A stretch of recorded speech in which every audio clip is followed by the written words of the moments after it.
بسم اللہ الرحمن الرحیم. ایاک نعبد و تشریف رکھیں معزز ممبران، تشریف رکھیں. ایاک نعبد و ایاک نستعین. جناب اسپیکر، میں سب سے پہلے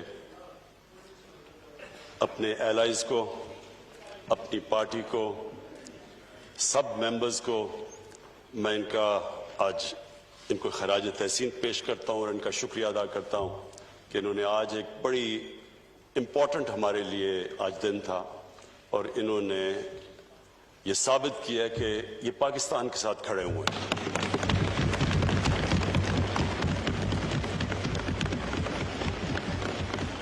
میں اسپیکر صاحب فیٹف کے بل سے پہلے، کیونکہ بڑا کرنٹ ٹاپک ہے، جو ایک ایسا حادثہ ہوا جس سے سارا ہمارا ملک ہل گیا، وہ جو موٹر وے کے اوپر جو سانیہ ہوا، میں صرف اس کے اوپر بریفلی یہ کہنا چاہتا ہوں کہ ہم نے جب سے یہ حادثہ ہوا، ہم یہ سوچ رہے ہیں کہ اس کے لیے ایک بہترین لیجسلیشن پاس کی جائے کہ آگے سے صرف ہماری خواتین کو ہی نہ پروٹیکشن ملے، بچوں کو بھی، جو چائلڈ ابیوز کے اندر بڑی بری طرح ان کی زندگیاں بھی تباہ ہوتی ہیں، ان کی فیملیز بھی تباہ ہوتی ہیں.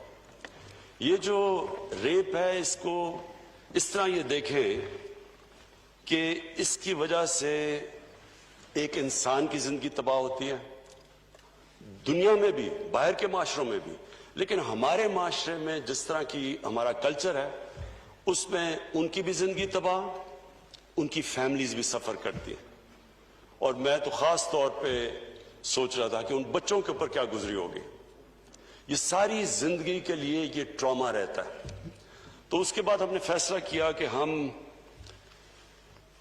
3 ٹیئر اس کے اوپر کام کریں. نمبر 1 تو پولیسنگ، رجسٹریشن.